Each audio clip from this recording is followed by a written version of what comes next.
Es una gracia poder estar compartiendo con ustedes el día de hoy. Como me paro en este púlpito y siento que tengo que hacer el chiste de que la prédica va a durar 5 horas, pero no, tranquilos. Bueno, que Cristo sea glorificado por medio de la prédica, ¿sí? Y hay una frase de Martin Lloyd Jones que me encanta, que es que la predicación debe ser teología en fuego, ¿sí? Entonces, que Dios nos ayude a que pueda ser así. Vamos a orar y después les invito a leer el pasaje de hoy, que es Juan 8, 12 al 30. Oramos. Señor, gracias te damos una vez más por este día que nos podemos congregar, Señor. Gracias, Señor, porque tenemos la libertad de poder estar proclamando tu palabra, Señor, sin tener que estar hablando con susurros por miedo a que nuestros vecinos nos escuchen y nos denuncien, como muchos hermanos a lo largo del mundo. Señor, gracias porque podemos tener esta libertad de poder juntarnos, Señor, de tener tu palabra en nuestras manos, Señor.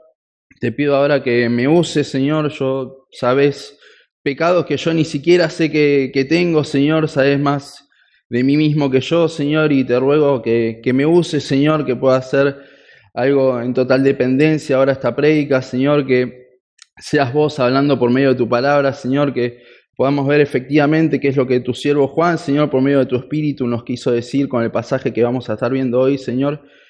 Y, Señor, te rogamos que, Señor, nada acá impida que vos seas glorificado, Señor, ni no haya ningún pecado, Señor, ningún pensamiento, tanto desde acá, desde el púlpito, Señor, como desde el otro lado, Señor, que no haya nada que impida, Señor, que nos podamos concentrar más y más en vos. Señor, te pedimos que salgamos de acá maravillándonos, Señor, de la tremenda obra, Señor, de lo que dice tu palabra, maravillándonos más, Señor, de quién sos vos. Y te rogamos, Señor, que eso pueda repercutir en nuestro día a día, Señor. Te agradecemos una vez más por tanta gracia demostrada a nosotros. Te amamos porque nos amaste primero. En nombre de Jesús oramos. Amén. Bueno, Juan 8, 12 al 30. Vamos a leer. ¿Lo tienen ahí? Bien. Vamos a leer. Otra vez Jesús les habló diciendo: Yo soy la luz del mundo. El que me sigue no andará en tinieblas, sino que tendrá la luz de la vida. Entonces los fariseos le dijeron: Tú das testimonio acerca de ti mismo, tu testimonio no es verdadero. Respondiendo Jesús y les dijo: Aunque yo doy testimonio acerca de mí mismo, mi testimonio es verdadero, porque sé de dónde he venido y a dónde voy. Pero vosotros no sabéis de dónde vengo ni a dónde voy. Vosotros juzgáis según la carne y yo no juzgo a nadie. Y si yo juzgo, mi juicio es verdadero, porque no soy yo solo, sino yo y el que me envió, el Padre. Y en vuestra ley está escrito que el testimonio de dos hombres es verdadero. Yo soy el que doy testimonio de mí mismo y el Padre que me envió da testimonio de mí. Ellos le dijeron: ¿Dónde está tu Padre? Respondió Jesús: Ni a mí me conocéis ni a mi Padre. Si a mí me conocieseis, también a mi Padre conoceríais. Estas palabras habló Jesús en el lugar de las ofrendas, enseñando en el templo, y nadie le prendió porque aún no había llegado su hora. Versículo 21. Otra vez les dijo Jesús: Yo me voy y me buscaréis, pero en vuestro pecado moriréis. A donde yo voy, vosotros no podéis venir. Decían entonces los judíos: ¿acaso se matará a sí mismo que dice: a donde yo voy, vosotros no podéis venir? Y les dijo: vosotros sois de abajo, yo soy de arriba. Vosotros sois de este mundo, yo no soy de este mundo. Por eso dije que moriréis en vuestros pecados, porque si no creéis que yo soy, en vuestros pecados moriréis. Entonces le dijeron: ¿tú quién eres? Entonces Jesús les dijo: lo que desde el principio os he dicho. Muchas cosas tengo que decir y juzgar de vosotros, pero el que me envió es verdadero, y yo lo que he oído de él, esto hablo al mundo. Pero no entendieron que les hablaba del Padre. Les dijo pues Jesús: cuando hayáis levantado al Hijo del Hombre, entonces conoceréis que yo soy, y que nada hago por mí mismo, sino que según me enseñó el Padre, así hablo. Porque el que me envió conmigo está. No me ha dejado solo el Padre, porque yo hago siempre lo que le agrada. Hablando él estas cosas, muchos creyeron en él. Amén. Bien. Antes de arrancar, les traigo un problemita. Sí, así arrancamos. Bien. Sabemos que toda la escritura está inspirada por Dios. ¿Esto qué significa? Que si bien fue escrita por autores humanos, estos autores fueron llevados, así como un barco de vela es guiado por el viento, bueno, de la misma forma estos autores fueron guiados por el Espíritu Santo al escribir estas palabras. El problema es que las divisiones que tenemos acá, los capítulos, los versículos, todo eso, no está inspirado, ¿sí? No lo escribieron. Los autores escribieron todo el libro de una, ¿sí? Cada uno de los libros que escribió cada uno, lo escribieron todo de una. Y si bien nos es recontra útil el hecho de que esté dividido en capítulos y versículos para poder estudiarlo, poder profundizar en algunos aspectos, etc., la realidad es que pasa mucho de que al dividirlo se nos saca del hilo de lo que viene hablando el autor. ¿Sí? No podemos aislar un pasaje y estudiarlo así como así, sino que debemos ver qué es lo que está escribiendo el autor desde el principio de todo. Así que acompáñenme, vamos a leer desde Juan 1:1. No, mentira. Pero tenemos que tener muy en cuenta el contexto, ¿sí? Y además debemos ir viendo y preguntándonos, ¿por qué está esta porción acá?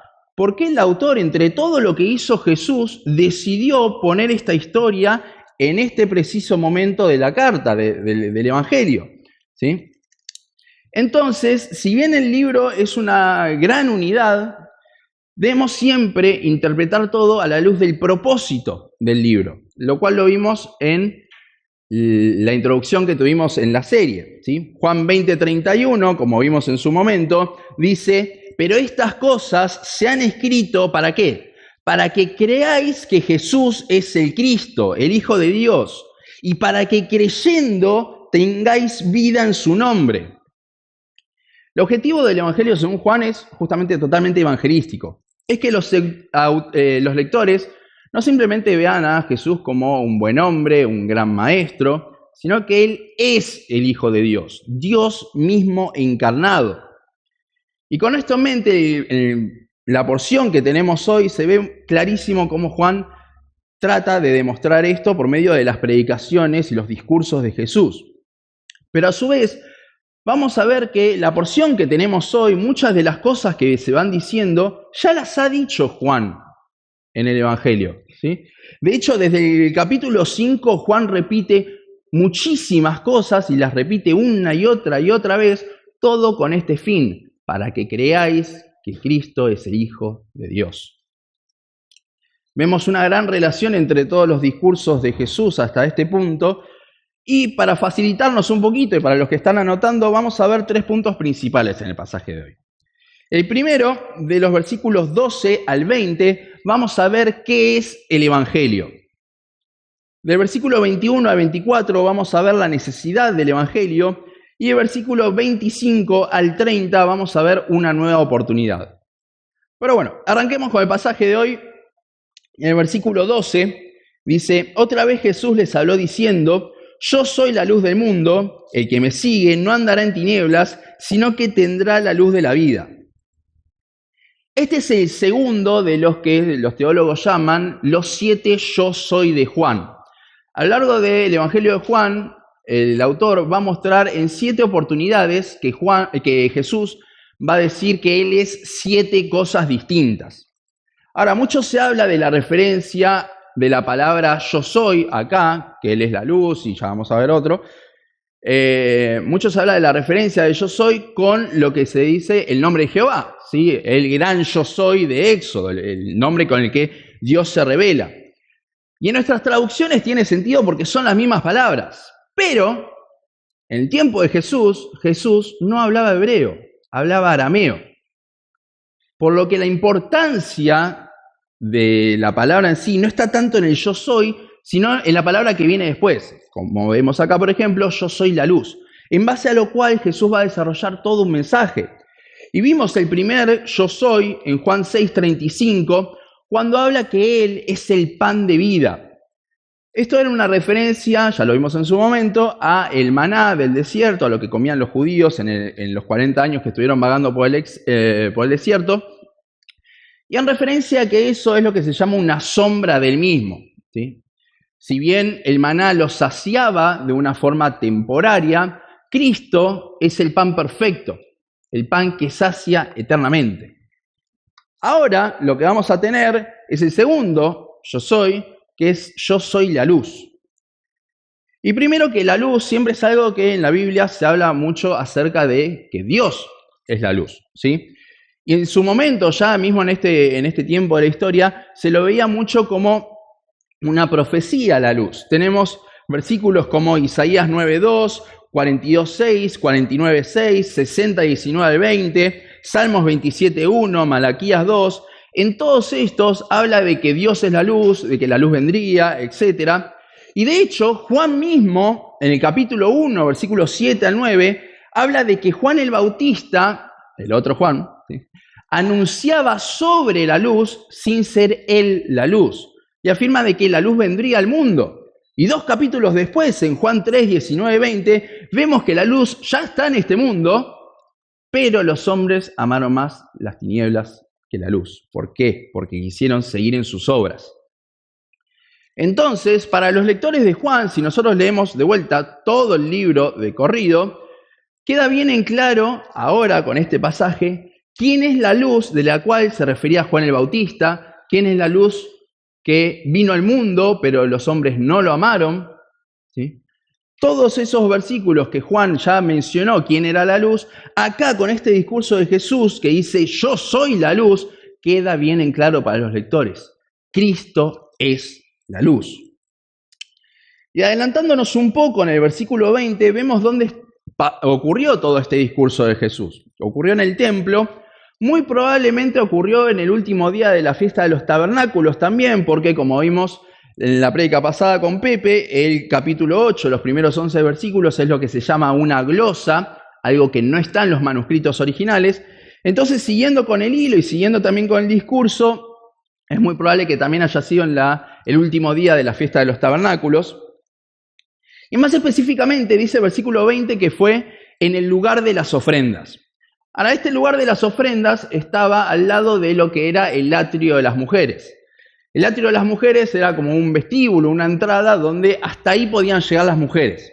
Las mujeres en ese tiempo eran como lo más bajo de la cultura y más sobre todo en el templo en ese momento.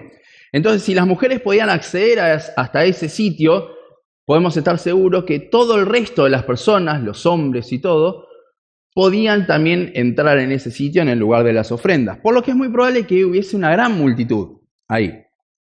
Ahora, ¿por qué es importante este lugar de las ofrendas? Bueno, porque ahí en el lugar de las ofrendas habían 2 faroles colosales de oro, los cuales tenían un montón de lámparas que se prendían después del sacrificio vespertino. Pero en la fiesta de los tabernáculos, como una referencia a la columna de fuego que guió a Israel en la noche en el desierto, estaban prendidos constantemente. Y el historiador Josefo de los primeros siglos dice que la luz de los faroles era tal que difundía luz por toda la ciudad. Ahora, piensen en la cena.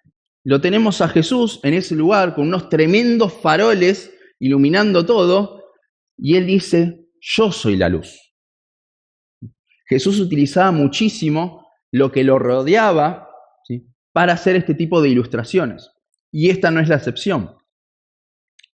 Siguiendo con el pasaje, Jesús en el versículo 12, la declaración que hace, mostrando la diferencia entre seguirle a Él, estar en la luz, y seguir a las tinieblas, que es de lo que acusa a los fariseos, al fin y al cabo, despierta el enojo de los fariseos. Veamos el versículo 13. Entonces los fariseos le dijeron, tú das testimonio acerca de ti mismo, tu testimonio no es verdadero. Ahora, los fariseos negaban totalmente lo que decía Jesús porque decía que él hablaba por sí solo, nadie lo respaldaba, ¿sí? Y este enojo de los fariseos no es la primera vez que lo vemos en el libro. De hecho, ya hay 5 o 6 veces que los fariseos terminaron con la vena a punto de explotar por lo que decía o hacía Jesús.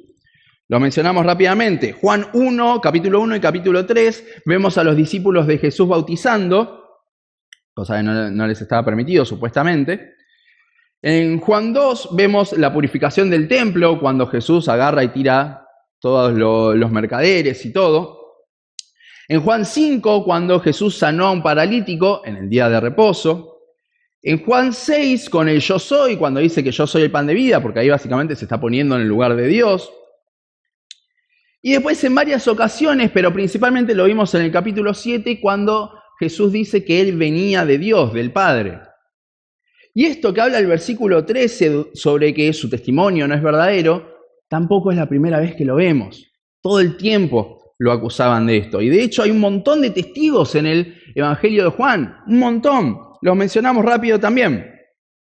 En Juan 1 tenemos a Juan el Bautista en el bautismo de Jesús. Y de hecho, si leemos el pasaje paralelo del bautismo de Jesús en Mateo, vemos que no solo era Juan el Bautista el que dio testimonio acerca de él, sino que el Padre y el Espíritu Santo mismo dieron testimonio de él. El Padre con una voz audible desde el cielo y el Espíritu Santo bajando como paloma. Ahí tenemos testigos de suma importancia. Después, a lo largo del libro, hay varias personas que van a ir creyendo y que van a ir dando testimonio de Cristo, pero vemos en Juan 2:25 y Juan 3:34 que Jesús no usaba los testimonios de estas personas. ¿Por qué? Porque sabía cómo iba a terminar todo. Sabía que al final, cuando Él fuese a la cruz, todos le iban a abandonar. Entonces no era válido el testimonio ese. Pero, ya lo vimos con mi viejo en Juan 5 en su momento, también presenta 5 testigos en Juan 5, Jesús. Vemos en Juan 5, 33 al 35, que Juan el Bautista, de vuelta, era uno de los testigos. En Juan 5, 36 vemos que las propias obras que hacía Jesús, que eran dadas por el Padre, daban testimonio de Él. En Juan 5, 37 lo vemos al Padre mismo dando testimonio también de Él. En Juan 5, 39 vemos a la Biblia, al Antiguo Testamento específicamente, dando testimonio sobre Él. En Juan 5, 46, Moisés mismo, el máximo referente de los judíos, daba testimonio acerca de Jesús. Y de vuelta, un capítulo después, en Juan 6:27, el Padre vuelve a dar testimonio, que dice que el Padre lo señaló a Cristo. Ahora, un montón de veces Jesús expuso esto y estos testigos, pero los fariseos era como parece y se olvidaban, ¿no? Era como, no, vos solo das testimonio acerca de vos, sobre vos mismo. Y fíjense la respuesta de Jesús en el versículo 14. Respondió Jesús y les dijo: aunque yo doy testimonio acerca de mí mismo, mi testimonio es verdadero, porque sé de dónde he venido y a dónde voy, pero vosotros no sabéis de dónde vengo ni a dónde voy. Qué interesante, ¿no? Porque Jesús a lo largo del libro había dado un montón de testimonios, pero acá no vuelve a repetir el mismo discurso mostrando a todos los testigos y todo eso que él ya había dicho. Jesús en el pasaje de hoy se va a concentrar en los únicos 2 testigos que realmente importan. El primer testigo que él expone es él mismo. Ahora, para los fariseos y para la ley mismo, no era algo que valía eso. Pero, en el caso de Jesús, era totalmente válido el testimonio suyo propio. ¿Por qué? Por lo que dice el versículo. Porque sé de dónde he venido y a dónde voy. Básicamente porque Jesús es Dios.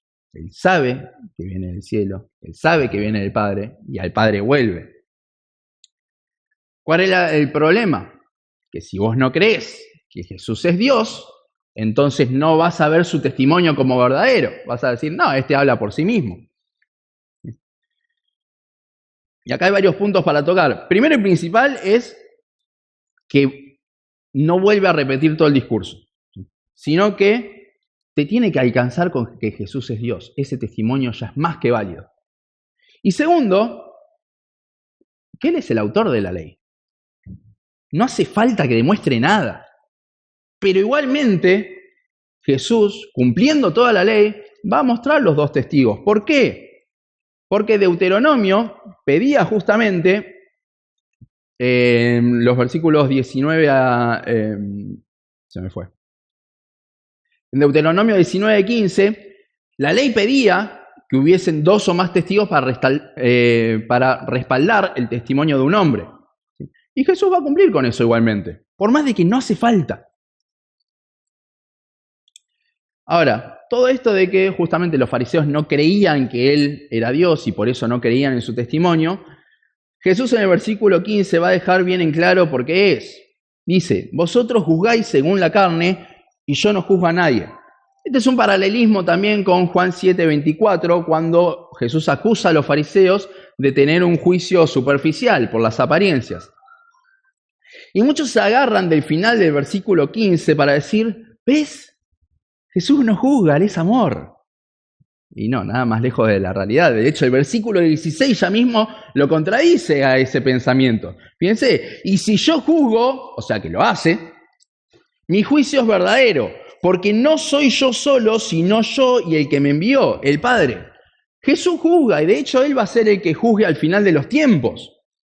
Pero fíjense que una vez más habla de su testimonio, su juicio, y de que es verdadero. Pero ¿por qué su testimonio contra Él mismo es verdadero?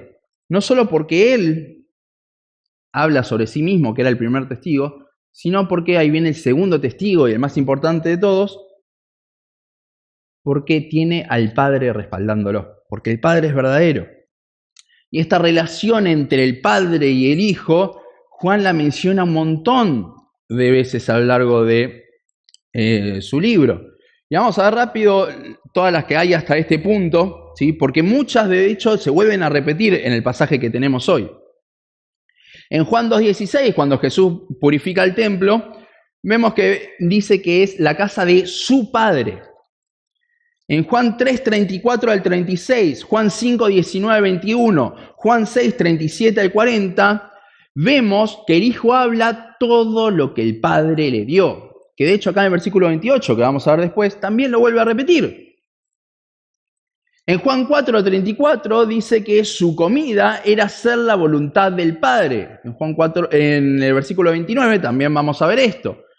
En Juan 5:17 habla de que el Padre trabajaba en el día de reposo, así que Él también lo hacía. En Juan 5:22, 23 y 27 vemos que el Padre le da el juicio a Cristo. Y acá vemos otra vez efectivamente que Cristo sí juzga. En Juan 5:26 vemos que tanto el Padre como el Hijo son los dadores de la vida. En Juan 5:30 dice que Cristo hace, lo vamos a ver en el capítulo 29, y juzga de vuelta según la voluntad del Padre. Juan 6:27 dice que Cristo da la vida eterna por medio del Padre. Juan 6:57 dice que el Padre le envió y Él vive en el Padre. Lo vamos a ver justamente ahora en el versículo 18. Juan 7:6 dice que el Padre le dio la doctrina que Él enseña. Lo vamos a ver también en el versículo 28, esto de nuestro pasaje. Juan 7:28 y 29 dice que Jesús venía del Padre, a quien el resto no conocía. Y lo vamos a ver de vuelta en el versículo 19. Ahora, fíjense lo repetitivo, ¿no? De Jesús en sus discursos. Siempre predicaba lo mismo. Y de hecho, Juan mismo, toda la recopilación que hizo de todos los discursos de Jesús, hablan prácticamente todo lo mismo. Recuerden el objetivo de la carta, para que creáis que Cristo es el Hijo de Dios.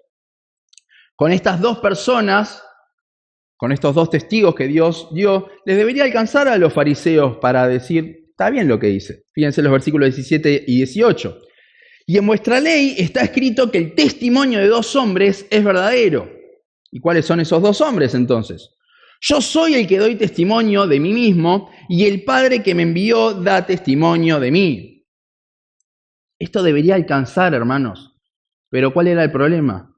Justamente que los fariseos no creían. No creían que Él era el Hijo de Dios, que era Dios mismo encarnado. Entonces, si ellos no creían que era Dios encarnado, ¿cómo iban a creer que su testimonio era verdadero?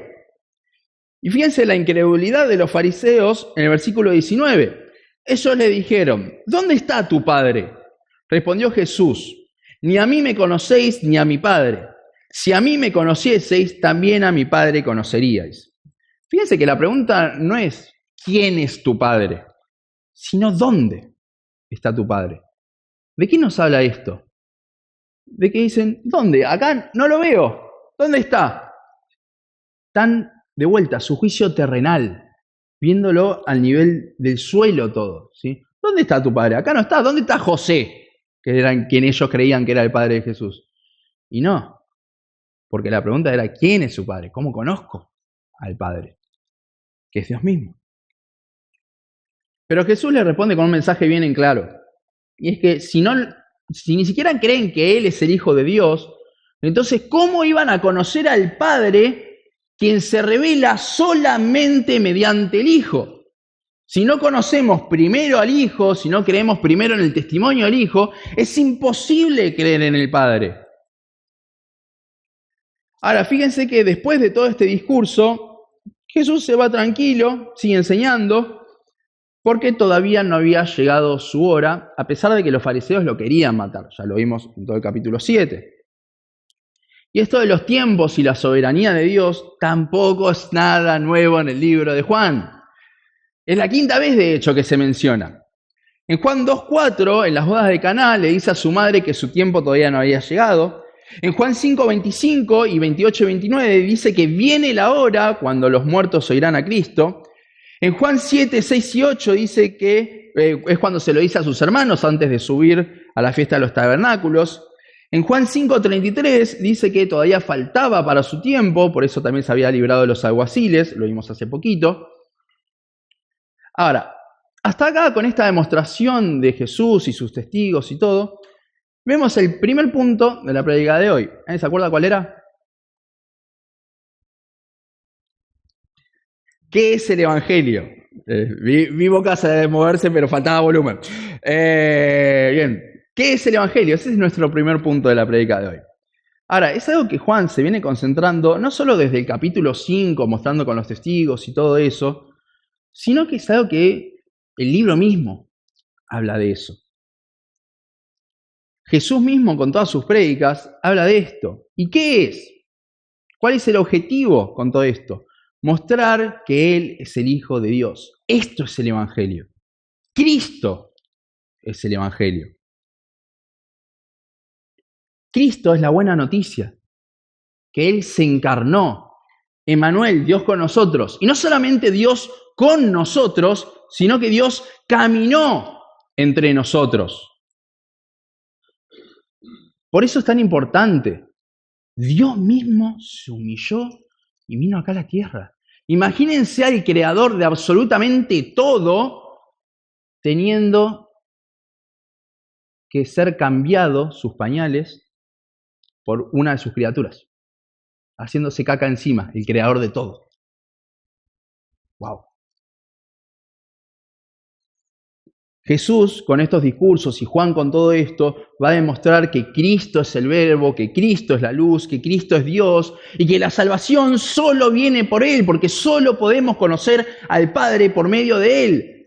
Si creemos que Cristo es Dios, entonces vamos a creer en su testimonio y vamos a creer en su obra en la cruz, en lo que dice la palabra acerca de Él. Ahora, ¿por qué es tan necesario creer en esto?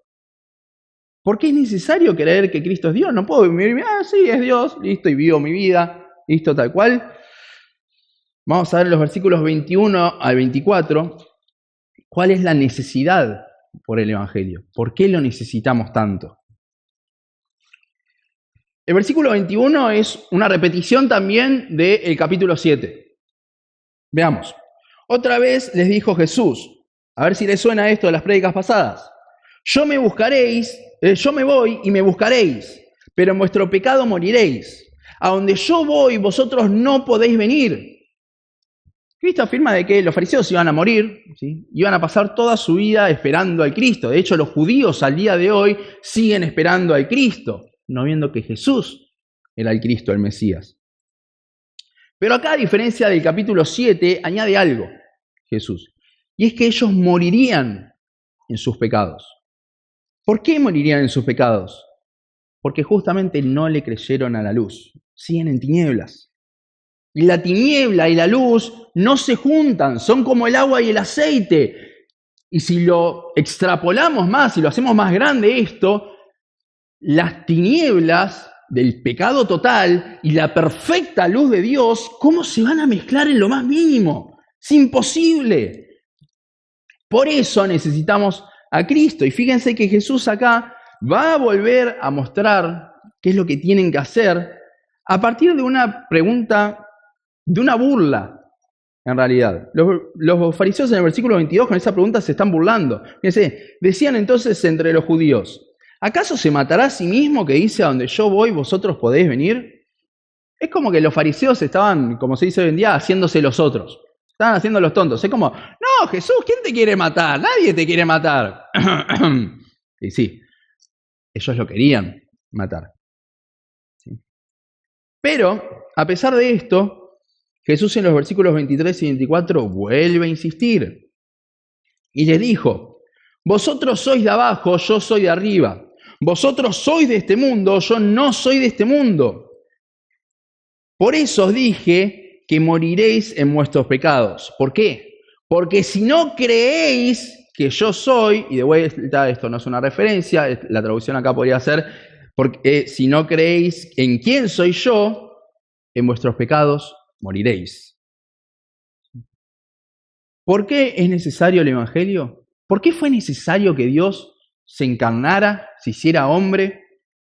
¿Por qué es necesario creer en Cristo? Estos versículos lo dejan bien en claro. Porque no pertenecemos al cielo. Pertenecemos a la tierra. Por nuestros pecados estamos destituidos de la gloria de Dios, dice Romanos 3:23. Y el versículo 24 lo deja bien en claro que moriremos en nuestros pecados si no creemos en Él. Lo cual significa morir separados de la gloria de Dios. O sea, en tinieblas. O sea, derechito al infierno, donde no hay nada de la luz de Dios. Y de vuelta, esta no es la primera vez que habla de esto Juan en su libro. La incredulidad de los fariseos, o que es el necesario creer, es algo muy repetitivo, porque al fin y al cabo es el objetivo de la carta. ¿Sí? Y vamos a mencionarlos también rápido. Juan 1:26, Juan el Bautista le dice a los fariseos que ellos no conocen a Cristo. Juan 3:18 dice que el que no cree ya ha sido condenado. Juan 3:36, el que no cree tiene la ira de Dios sobre él. Juan 5:38, los fariseos no tenían la palabra de Dios morando en ellos. ¿Por qué dice? Porque no creían. Juan 5:40, ellos no querían ir a él. Juan 5:44, no creían por buscar su propia gloria. Juan 6:28 y 29, las personas se creían que para ganarse la salvación tenían que hacer algo, cuando Jesús les dijo que no, que debían creer. Juan 6:36, los fariseos le pedían más señales, y Jesús les dijo que por más de que viesen todo, no creerían. Juan 6:52 al 53, los fariseos no entendían por qué, ¿se acuerdan que él decía que debían comer y beber de él? Y los fariseos no entendían, no creían en eso tampoco. Ahora, a muchos se les da con un palo a los fariseos diciendo, mirá, todo ese conocimiento, pero en realidad nada. No demostraban su teología. Y muchos usan esto para excusarse de no estudiar. Pero el problema, hermanos, no es el conocimiento acá. Al conocimiento no se puede llegar a la salvación, no se puede llegar de una forma lógica o por medio del estudio. Lo vimos en Juan 3, es algo sobrenatural, se necesita un nuevo nacimiento. El problema no era eso, el problema era todo lo que mencionamos en estos versículos, que los fariseos no creían. Los fariseos confiaban en sus obras, no en Cristo. Es por eso que su juicio era superficial, es por eso que se burlaban de Jesús, es por eso que no creían en su testimonio. Los fariseos se irían al infierno no por una teología mal practicada, sino por poner su fe en sus obras, en lo que ellos hacían o en lo que creían que sabían, que es trapo de inmundicia todo eso, en lugar de poner su fe en el objeto de la teología, Cristo. Estudiaban teología a Dios, pero en lugar de hacerlo para maravillarse de Cristo, para centrarse en Dios mismo, lo hacían para que sus vidas sean más piadosas, para centrarse en sus obras. Y muchas veces nosotros, hermanos, no somos distintos. ¿O cuántas veces vamos a hacer nuestro devocional con el fin de ser un mejor cristiano, en lugar de ir para conocer más de Cristo, centrándonos en nosotros en lugar de Cristo? Vamos a la Biblia muchas veces para que nuestras obras demuestren nuestra fe y estamos perseguidos con eso e intentamos todo el tiempo nuestras fuerzas en lugar de ir para conocer a más de Él, aquel que vino a este mundo, aquel que pone el querer como el hacer por nosotros, aquel de quien surgirán esas obras, el autor y consumador de la fe. Muchos les damos también con un palo a los del Evangelio de la Prosperidad por decir todo el tiempo, ser tu mejor yo y exaltarse a ellos mismos, cuando nosotros, de otra forma, pero en el mismo pecado, hacemos lo mismo. Con la excusa de ser más piadosos, nos ponemos a nosotros en el centro en lugar de ponerlo a Cristo.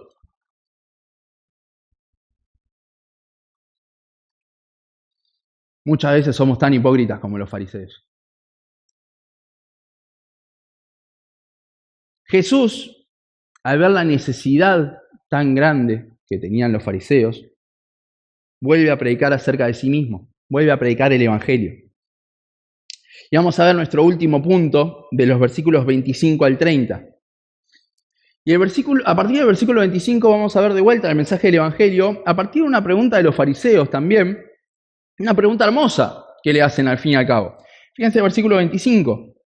Entonces le dijeron, ¿tú quién eres? ¡Wow! Al fin hacen una pregunta correcta a los fariseos. Entonces Jesús les dijo, lo que desde el principio os he dicho. Fíjense que no hace falta, a Jesús no le importa repetir una y otra vez lo mismo. De hecho, Pablo dice que no se hartaba de predicar el Evangelio. Lo repite una y otra vez. Y encima fíjense también el versículo 26. Muchas cosas tengo que decir y juzgar de vosotros, pero el que me envió es verdadero. Y yo lo que he oído de él, esto hablo al mundo. Cristo es omnisciente. Sabía todos los pecados de los fariseos. Sabía aún pecados que ni ellos sabían que tenía. Paréntesis, lo mismo sabe de nosotros. Pero Jesús, en lugar de centrarse en ellos, se vuelve a centrar en lo que realmente importa. En lo que el Padre le había encomendado. Darle a conocer al mundo a Dios. Se vuelve a centrar en que necesitamos a Cristo para conocer al Padre. En que al fin estamos viviendo el Emmanuel, Dios con nosotros. Y el versículo 27 dice que no entendían, pero no entendían que les hablaba del Padre. Y vuelve a insistir Jesús. No importa las veces que haga falta, Jesús volvía a insistir en predicar el Evangelio. Versículos 28 y 29, vamos a ver que Jesús va a anticipar el final de su historia, al menos en ese cuerpo. Versículo 28. Les dijo pues Jesús, cuando hayáis levantado al Hijo del Hombre, entonces conoceréis que yo soy, y que nada hago por mí mismo, sino que según me enseñó el Padre, así hablo. Perdón.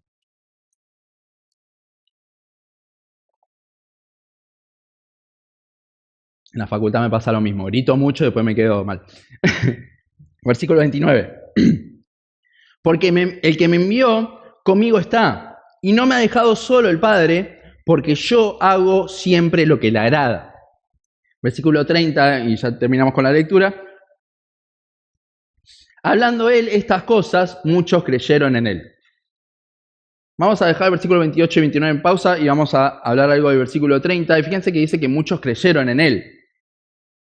Y si bien había gente de todos lados y gente que por ahí después no volvería a Jerusalén, la realidad es que cuando dice que muchos creyeron en él, podría haber sido simplemente mirá, tiene razón, les ganó el argumento a los fariseos.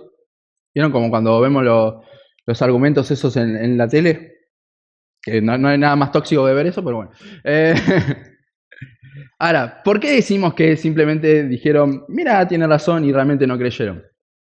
Porque cuando Jesús iría a juicio, todos los judíos al unísono gritarían, crucifíquenle.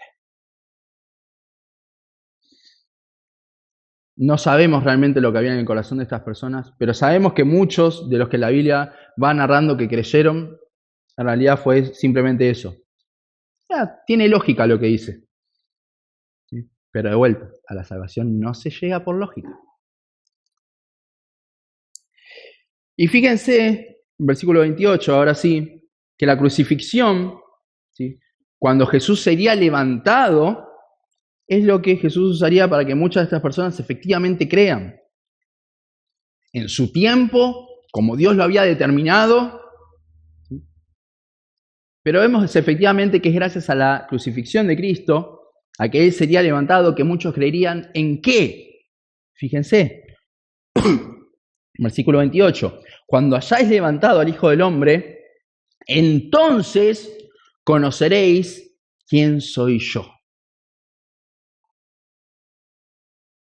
La cruz, esa hermosa obra de Cristo muriendo por nuestros pecados, es el máximo símbolo y el máximo despliegue de los atributos de Dios y de quién es Él. Y este mensaje termina con unas palabras hermosas de Cristo en el versículo 29. Al final del versículo 29 dice, porque yo hago siempre lo que le agrada al Padre. Esta declaración es una declaración que solo Cristo la puede decir en su totalidad del significado. Solo Cristo cumplió a la perfección la ley.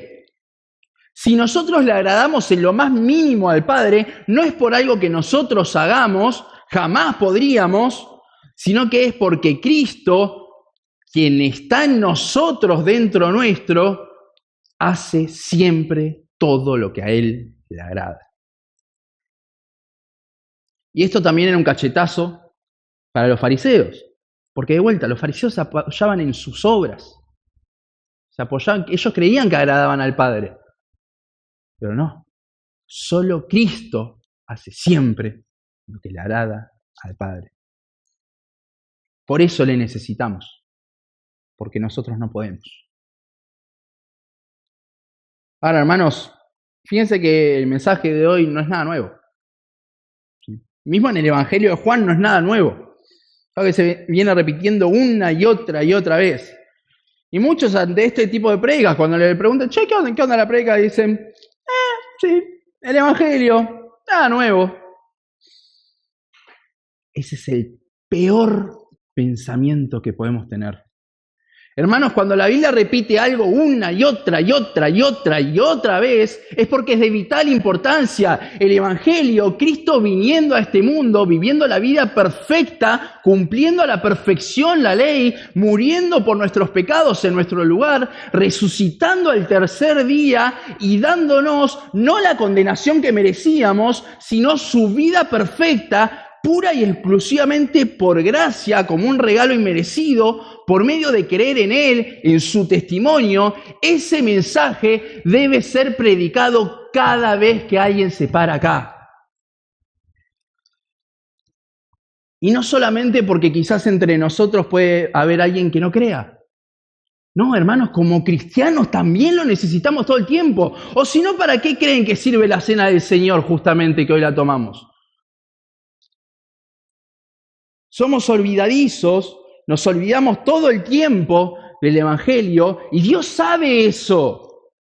Por eso nos dejó el medio de gracia de la cena del Señor. Por eso nos dejó el Evangelio de Juan en este caso, que habla una y otra vez de lo mismo, que Jesús es Dios.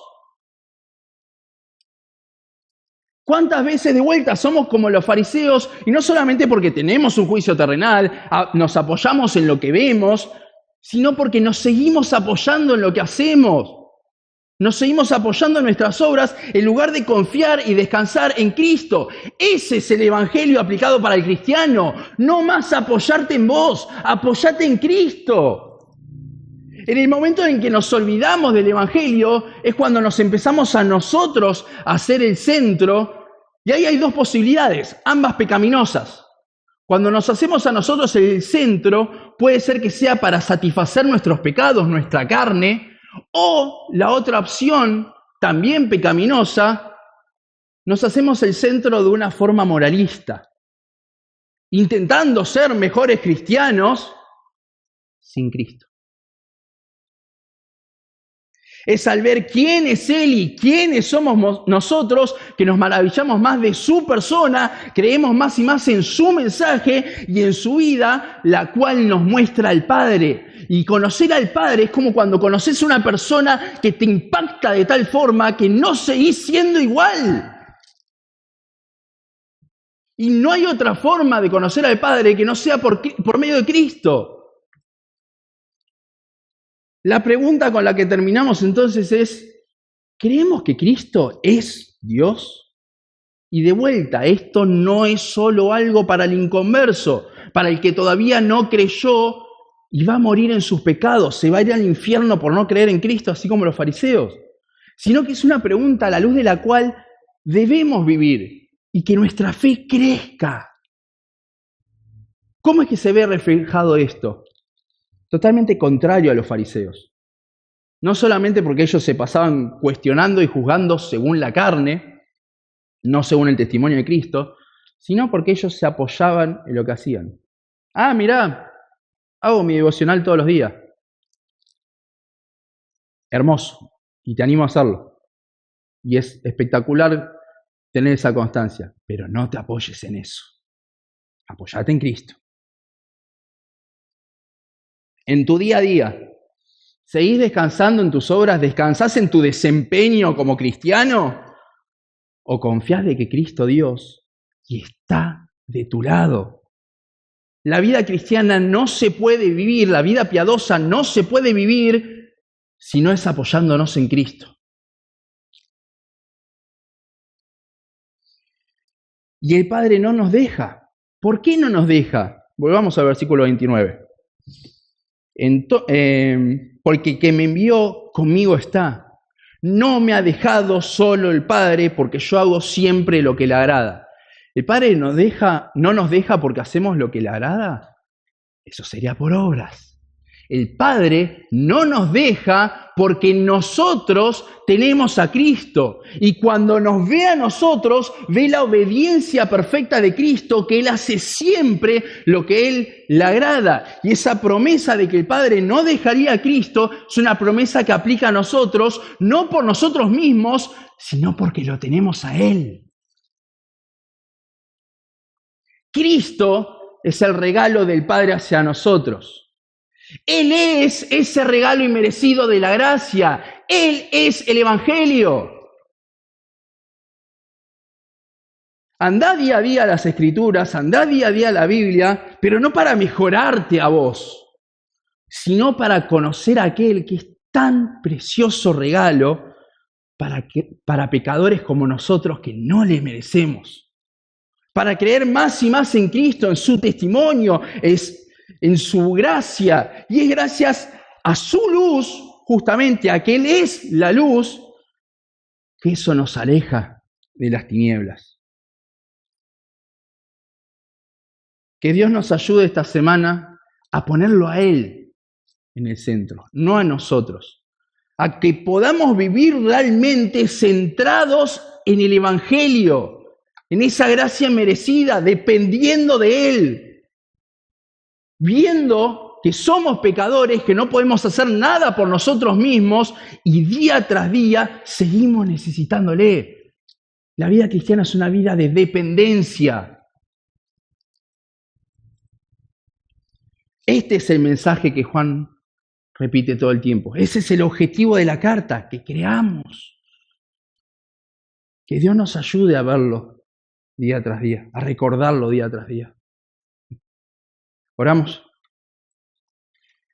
Señor, gracias te damos una vez más por dejarnos, Señor, tu revelación en nuestras manos. Señor, gracias por dejarnos tu palabra, Señor, la Biblia.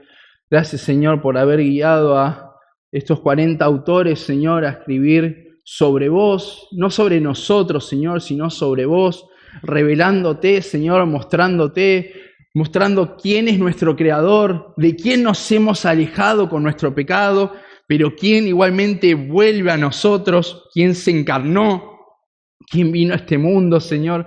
Gracias te damos, Señor, por haber hecho semejante obra para con nosotros, Señor. Cuando nosotros te dimos la espalda, éramos tus enemigos, Señor. Vos igualmente nos amaste. Vos igualmente demostraste tu justicia, Señor, pero no en nosotros, sino en tu Hijo, Señor. Y éramos y somos totalmente inmerecedores de esa gracia, Señor. Pero gracias te damos. Y te pedimos que podamos recordar día tras día esta hermosa obra que has hecho por nosotros, recordar día tras día quién sos vos, a la luz de quién vivimos, Señor. Que podamos centrarnos día a día en el Evangelio, Señor, que no tomemos las cosas santas que vos nos has dejado, como la oración, la Biblia, la Santa Cena, el congregarnos, para ponernos a nosotros en el centro, Señor, porque somos orgullosos y no podemos más, Señor, pero, Señor, te pedimos que tu Espíritu Santo obre día tras día para que podamos centrarnos en vos en cada momento, Señor, que podamos, Señor, centrarnos en conocerte más, Señor, en tener esa relación, Señor, en la que cada día te conocemos más y vemos el amor de vos hacia con nosotros. Y ese amor impacta en amor nuestro, Señor, hacia vos primero y después hacia nuestros prójimos. Señor, te rogamos que el Evangelio sea no solamente nuestra prioridad número uno, Señor, sino que sea ese centro, Señor, en lo cual todo gira en torno, toda nuestra vida gira en torno a ti, Señor. Señor, te pedimos que podamos salir, Señor, acá, no solamente confrontados, Señor, sino principalmente motivados a vos, Señor, motivados a conocerte más, a verte más, que salgamos por amor, que salgamos con más amor hacia tu palabra, Señor, que es donde al fin y al cabo vos has decidido revelarte, Señor. Te agradecemos por tanta gracia demostrada, te agradecemos por este precioso mensaje, Señor. Y, Señor, no nos dejes olvidarnos que si nosotros te amamos, es porque vos nos amaste primero. En el nombre de Jesús oramos. Amén.